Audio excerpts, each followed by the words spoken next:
Haling araw, pasikat na. Andito po ako sa bundok bundok ng bato. Bundok ng tawag sa Mitanawan. Yung binupuntahan ng mga yung kabila niyan, yung karsada ng papuntang Port Magsaysay. Ayan. Ayan po. Bundok na po yan eh. Ayan.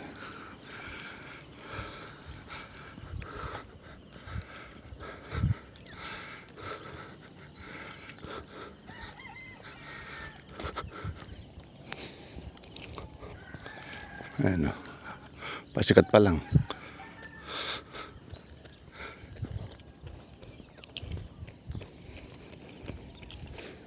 Morning. Morning.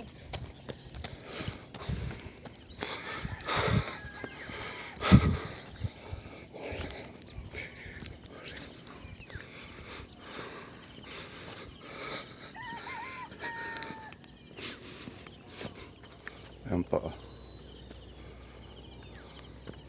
Pasikat pa lang.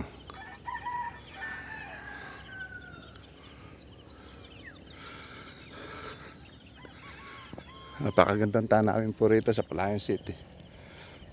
Mga mura pa po yung mga lupa dito. Ayun po yung bundok ng bundok ng Matantalahib.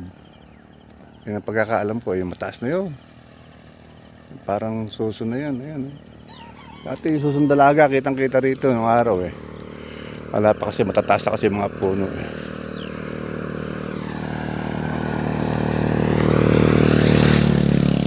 Ayan po, napakaganda.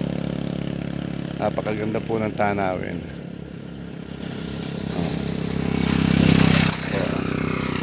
Napakaganda ho. Napakaganda ng mundo. Ayan. Ewan kung yun yung susundalaga. Ayun o. Siguro tumaas, lumaki, nagkapuno. Dahil binawal yung total logging. Total lagban eh. Parang bawal eh. Kaya siguro nagkapuno, kaya nagtumaas. Pero dati alam ko, panteo. Nakikita natin yung susundalaga dito. Yung bundok ng susundalaga. Yung ini, ala naman na. Palagay ko yun.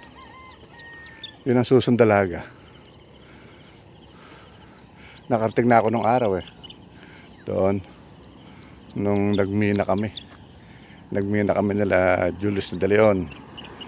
Volta na Agustin. Si Millard, nakasama pa yung gago na yun eh. Tsaka si ano pa isa? Si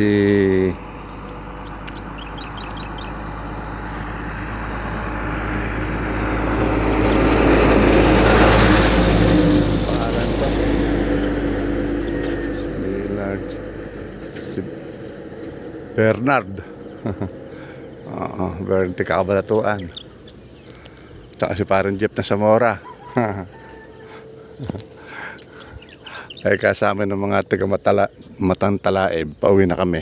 Matantalaib ba? Talaib. Sabi ng mga taga ron,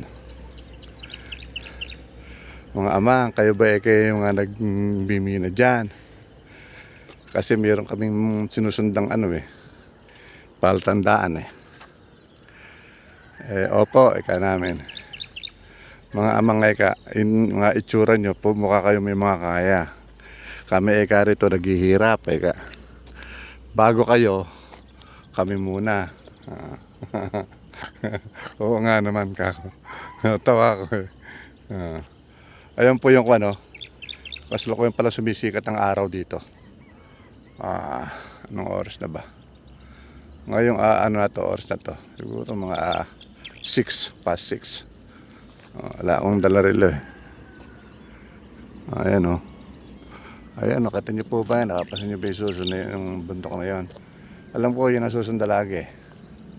Kaya nga lang nag-iba forma. Dati parehas sa parehas yan.